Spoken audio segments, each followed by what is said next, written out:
Welcome into Campo and Joe. Thanks for tuning in, Facebook Live, our 1010XO YouTube channel, or however you catch up with us on the podcast. We appreciate you listening, that's for sure. Joe C. from XL Primetime, noon to 3 weekdays, and Coach Campo, he always comes in, drops a little knowledge on us. Coach, how you doing? I'm doing great. Listening on the Primetime show today about the press conference with the guys got me fired up. It's football time. Yeah. It's getting close to the draft. Yeah. The OTAs are getting ready to start, the workouts, and it's football time. That excites me. And I could tell when Coach came in, like whistle around his neck, the playbook, the hat, all that stuff. You ready to go? And teal and black. Yeah, he's ready to go. Even though I grew up in the Dallas Cowboys, I'm a Jacksonville Jaguar now. Yeah. He coached here under Jack Del Rio when they were a postseason regular. It's hard to remember that, but he certainly has been around the National Football League and knows a ton. So what we're going to do is we're going to start getting closer and closer to the draft. Our countdown is on. We're about a dozen days away as far as a work week is concerned before they make these decisions. But let's start where you started, Coach. The off-season workouts. That was Monday. Players are invited back into the facility. They have so much time that they can work on certain things. Kind of give us an idea, me, everybody else listening or watching, a little bit of a picture of what happens in the offseason. Well, what they'll do is they'll break it down, and you're talking mainly about the players, right? It'll be broken down into phases, phase 1, 2, and 3. The first 2 weeks is strictly meetings, strength training, and any rehab situations they have with guys that have been in a rehab facility. It's a time really where you start to put the playbook together. And it's a critical time because getting guys on the same page in the first 2 weeks are important to when they start going to the second phase, which is now they can start going walkthroughs. They can't go full speed, and they cannot get together offense and defense. They go offense against offensive players like a scout team. Okay. And then defensively, they do the same thing, and they run through plays, but in a walkthrough setup. Right. So that's where, and by the way, the second phase, which is after 2 weeks, and that's a 3-week period, that's you could start throwing routes on air and doing the things that they have to do to get up to speed offensively on what they're going to get going. And then the third phase, obviously, is you can now go offense against defense. You can do individual drills, which you can do in the second phase as well, some of the individual stuff. Okay. So it's a progression. And during that period of time, right after the draft, they can have a mini camp, a rookie mini camp, if they choose to. Yeah, which I don't know if the Jags are going to or not. I'm going to look and see because I believe they have a rookie mini camp on the books, which will come, I think, quickly after the draft, a week after the draft. Right. Let me see if I can find that here real quick. I just know that is going to be one of the main priorities to get all those guys out there. Right, and they also can have a veteran before the draft, just prior to the draft. Right. They can have a voluntary mini camp, and that's something that they will do probably. Yeah, I know they go through mid-May into June. Well, they'll have the OTAs and then they'll have the mini camp. That mandatory mini camp. Mandatory mini camp is at the end of OTAs. Yeah, which will be coming up, and so we'll find out. So one of the things I was going to ask you is, I don't know whether Doug Peterson exactly feels this way, but Jaguar fan out there feels this way. Last season, it didn't go well. It was a disaster. Okay. The coach or the players were asked that question today to describe what it was like. They didn't have any words for it. So it was a disaster. So Jaguar fan out there in Duval, they want to see 2 off seasons of work done in this off season, which is not easy to do. No. And really, to be honest with you, this is the time that Doug Peterson will lay out his philosophy. What he expects from practice, how they go about their business. He's a more of a laid-back guy, but I guarantee you that when they walk in a building, no phones. I like that. Excuse me, which is, it's business. When you walk on into that building, it's like putting your suit on and doing a business meeting. Right. When you go in there, you're going to have certain things that you have to do, and you put whatever outside influences aside, you do your work, you leave, you pick your phone up, and you go back to your life. But in reality, that's a time where they're going to get a lot of things done as far as setting the examples and the culture that he wants during the course of the year. Yeah, I think it right now it's all about let's go ahead, let's create some guidelines, let's create some expectations, let's slowly begin that build.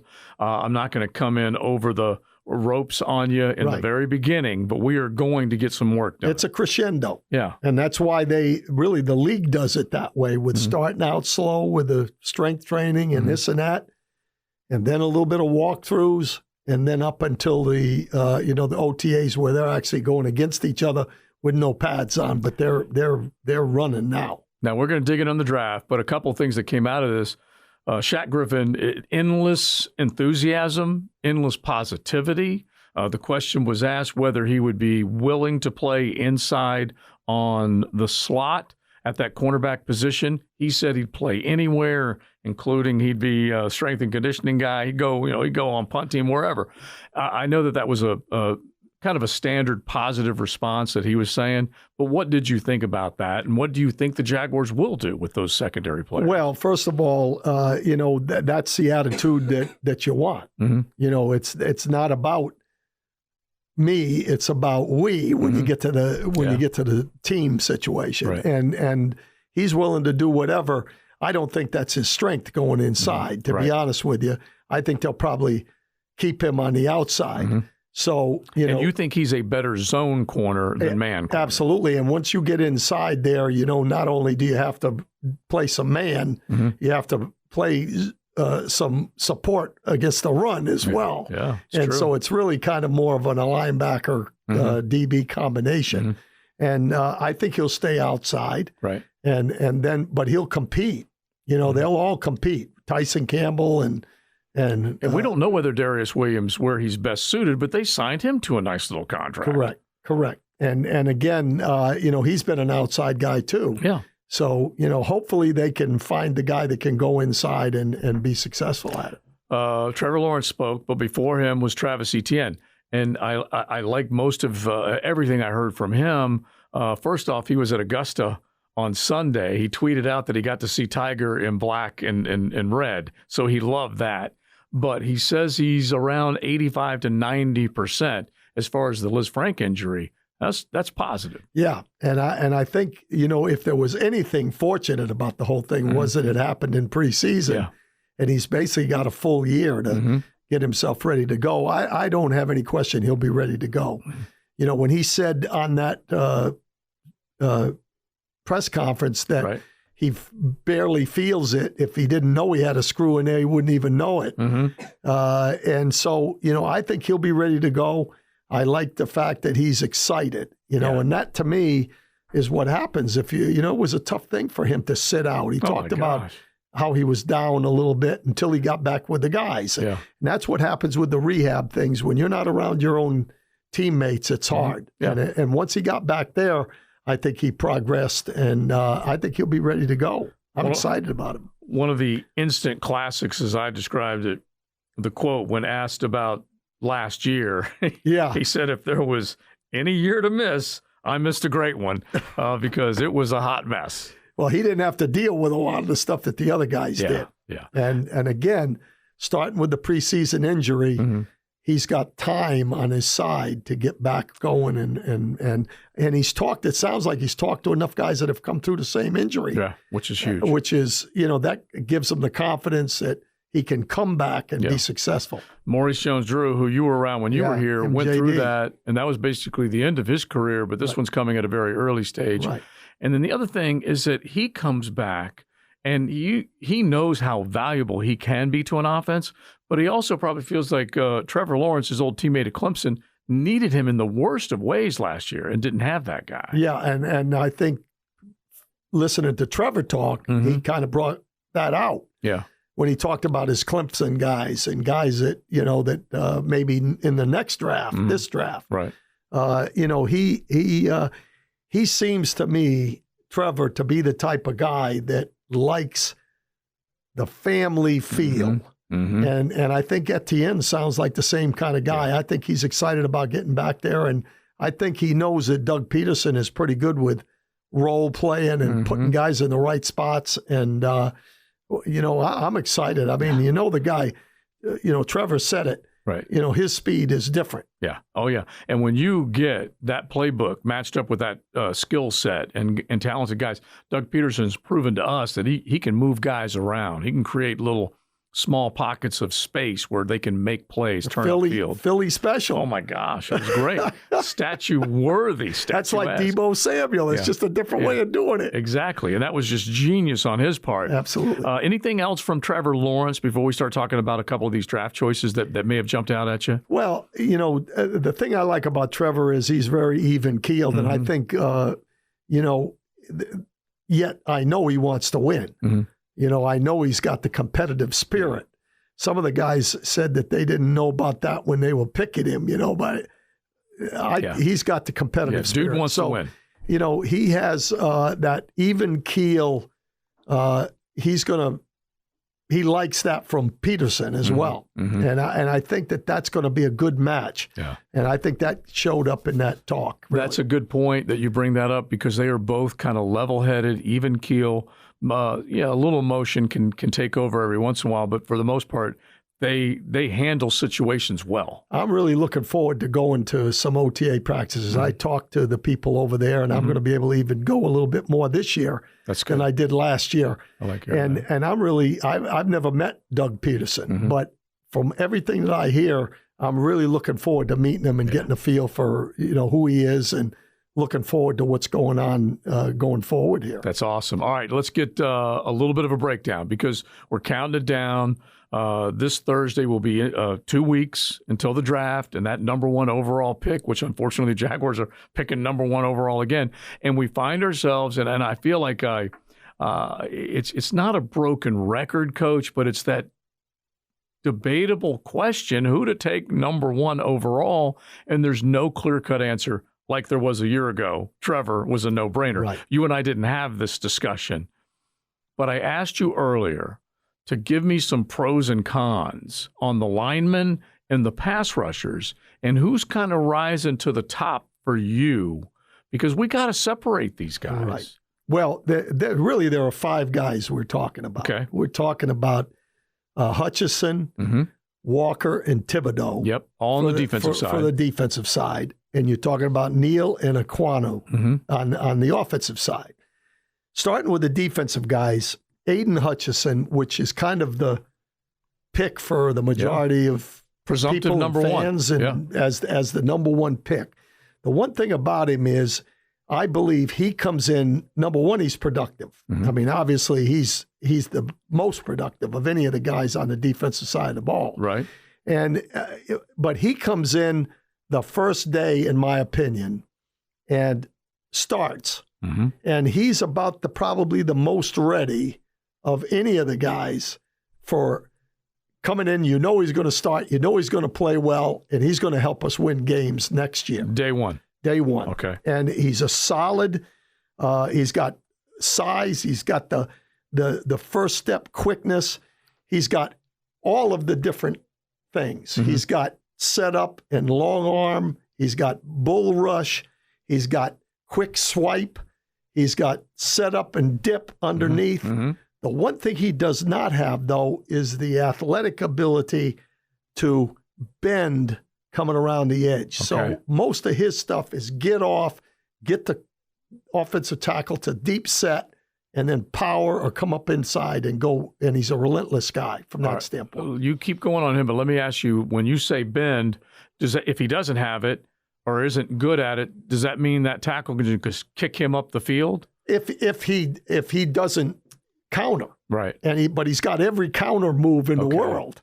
And so if the one thing he can do, though, is because of his quickness, if the tackle says, okay, I'm not going to deep set, I'm going to sit on him, right, he's got the ability athletically to run by the guy. Okay. But it's when the guy gets on him and he's right at the edge of the quarterback's position, he's not a flexible, deep knee bender that you see some guys do to finish. Yeah, that they can just get over there. Get on around the corner and dip around. All right, so is that the only con? And the fact that he's a one-year guy. Okay. You're a little concerned there because, why. Mm-hmm. But at the same time, I think he's a solid number one pick. And I think if you take him, you're not gonna go wrong. All right, hit me with the other two. Okay, Quay Walker. Mm-hmm. I'm not Quay Walker. I'm sorry, Trayvon Walker. Trayvon Walker now is an interesting cat because he played on a defense at Georgia that had a lot of good players. Yeah. So he didn't play as many snaps. So production-wise, Mm-hmm. it's not going to be there to a guy that's playing almost every down. Mm-hmm. But he is an athletic, smooth, powerful guy that can go down the line of scrimmage. He can play inside. He can play outside. He can hand down, hand up. Right. He's athletic when he drops. That's the one thing Hutchinson hasn't shown. Okay. And in a 3-4 scheme, you kind of say, well, wait a minute, let's look at this guy. And so the defensive coordinator, Mike Caldwell, might be looking at a couple of these options. Yeah, absolutely, because he can rush, he can drop. Mm-hmm. Hutchinson can stand up and go down, but he's not really a drop guy like Walker is. Okay. And Walker, the one thing about Walker is he is physical, he's disruptive. And the one thing he does is, I've heard Matt Hayes on the primetime show talk about Michigan State film against Michigan, which I've watched, where Hutchinson got blocked every once in a while by an offensive tackle or a tight end. Mm-hmm. Walker's not going to get blocked in a run. Oh, okay. He's very, very physical. That's a huge plus. And that's a plus for him. So the one negative to me on him is his best football is ahead of him. Okay. You don't know exactly what you're going to get because of not seeing it as much when you open that first day. He might start, but you don't know exactly what you're going to get there. Okay, so it could be a negative, but also could be a huge positive because he's got a ceiling that we're not aware of. The ceiling might be there that is not there with Hutchinson. Okay. All right. So, and then if you're ranking them, Hutchinson, Trayvon, Walker, Kayvon Thibodeau. Now, Thibodeau is another interesting cat because he has everything. Mm-hmm. He's got speed, bend, moves, plays up and down the line of scrimmage, can drop. Mm-hmm. But the one thing that he shows that makes me nervous is he doesn't do it every play. That's scary. And I think that's what puts him down there at number 3. Mm-hmm. Now, if you take him, it's a little bit like Walker. You may get a 5-year All-Pro. Yeah. But you may not. Yeah. Hutchinson, I know, is going to be there this week, next week, the week after that, right on down the line. And that's what Walker and Thibodeau, if you're willing to roll the dice, right. I think all 3 of them are worthy of being high number 1 picks. But when you take that number 1 pick, right. You better be right. Yeah, and this, unfortunately, this team has not been right very often. Right. They've been in the top 5 making decisions that haven't paid off for any length of time with the guys they had to say goodbye to, be it Jalen Ramsey, Leonard Fournette, Luke Jokel, Dante Fowler, on and on and on. And so they've got to be right this time. Right. All right, so now go to the other side. Go to Evan Neal, go to Ike Ekwonu. And maybe our next podcast will decide whether it's going to be defense or offense, but at least the plus and minus of these 2 linemen. Well, you're looking at 2 different cats. Okay.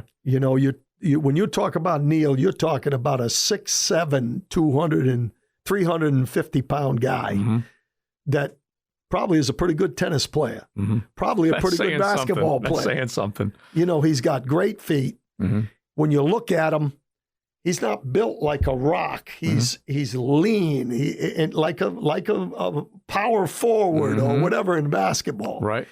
The guy was a receiver till he went in the 9th grade. So, the guy's an athlete. He's got foot quickness. He's got acceleration. He can get out in space. He can get to the next level.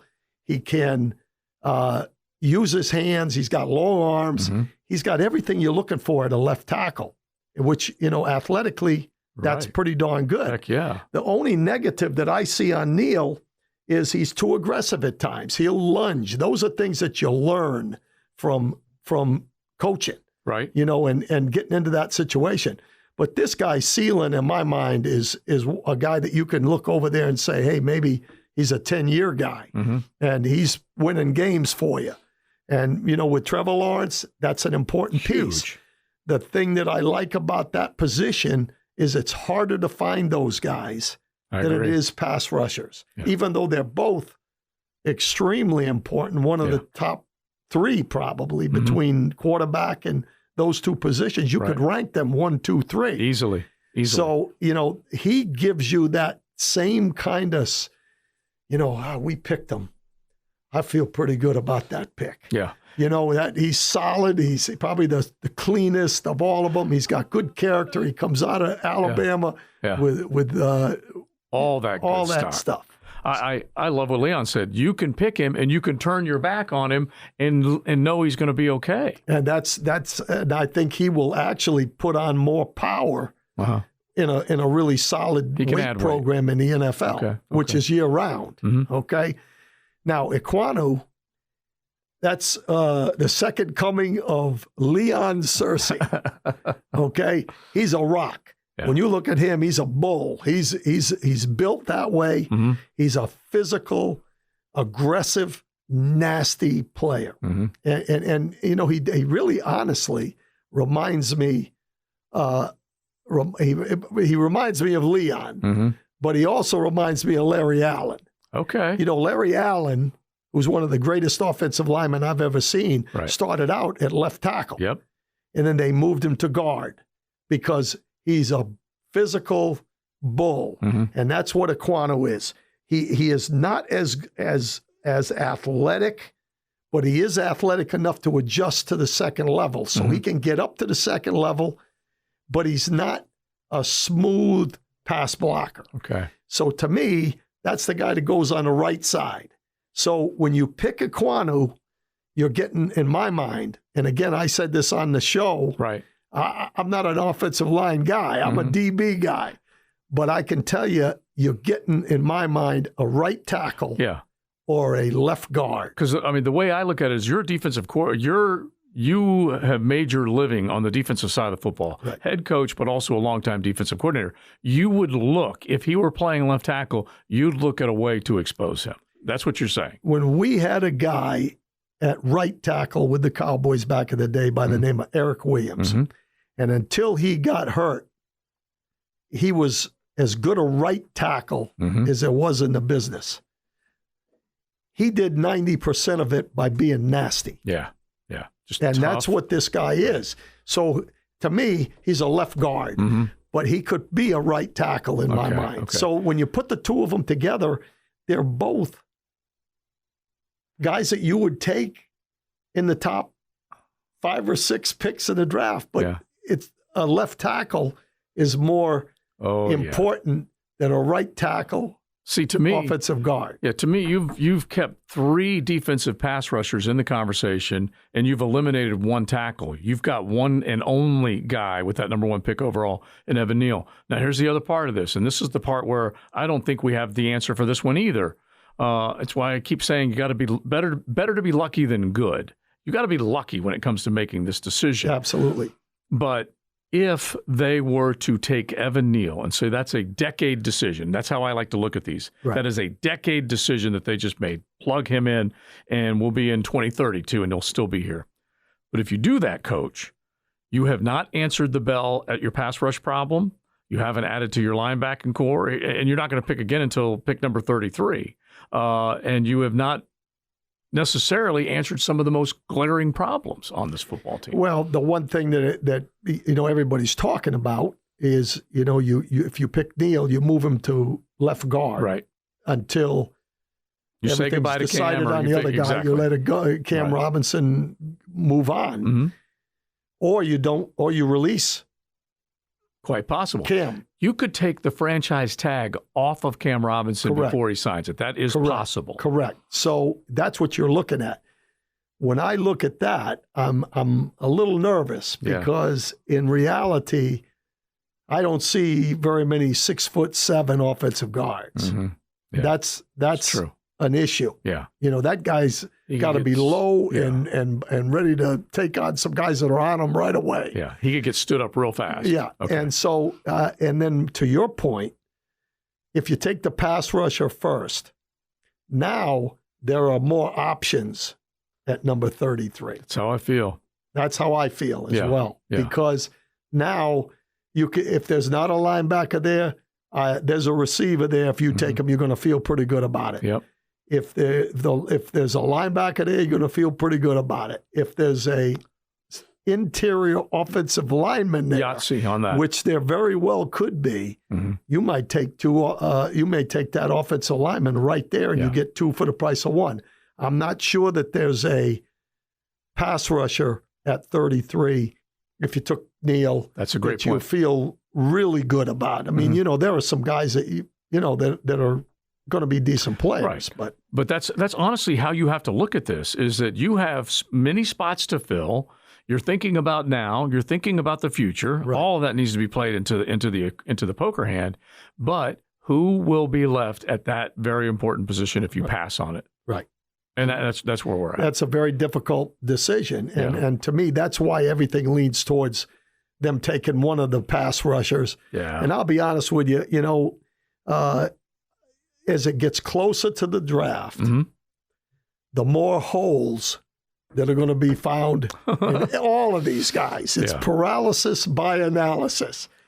3 weeks ago, everybody said, well, Hutchinson's the guy. Yeah. It gets closer and closer and closer. Then you find this out, and you find that out, and you find this out. But unfortunately, there's another guy that you're going to put in there, and you're going to find out this and that, and this guy when it gets closer to the draft, too. So, it's true. It's true. And I always use the line, they build them up, they tear them down, and then they start building them back up again. And it's just that timeline, because Trayvon Walker has been the climber of all climbers. And that's what I was just going to say. You look at Trayvon Walker. Nobody knew who Trayvon Walker was like this. A month ago. Yeah. They saw him play on a pretty good defense, and he played pretty good. Mm-hmm. But all of a sudden now you start looking at the little things, and he kept moving. Then they'll start saying, well, wait a minute, the things I've mentioned. Right. He's a his production wasn't there. Why wasn't there more production? If he was a great edge rusher, why didn't he get more edge rushes, even if they have a good football team? If he drops really well, which is he does all those things. You just there's always that little question. Right. I think you go solid with the number one pick, and that's why I go Hutchinson, or I go Neal if you're gonna go solid. I may make you coin flip that one next week, okay? I may make you coin flip that one, because that's what it feels like right now. Yes. All right, great stuff. So we've looked at those. We'll keep looking at a couple of other positions. We'll probably zero in on 33 a little bit more next week and get a feel for it. You'll be on the road, then you'll be back, and we'll crank out another podcast after that, right? Very good. All right, Coach, we always enjoy it. Yep. Campo and Joe, thanks for listening. Thanks for watching. Thanks for tuning in. And this is the customary thanks to Chief, because he's making sure it all happens. Chief is our producer. He does a great job. Thank you, sir. Thank you. Evan Neal is the pick, by the way. I see. I know he was going to go for the tackle. Evan Neal should be the pick. Yeah, well, we'll find out. We'll find out. He's got the Aiden Hutchinson floor with the Kayvon Thibodeau ceiling. Yeah. You draft Evan Neal, in my opinion. Debatable.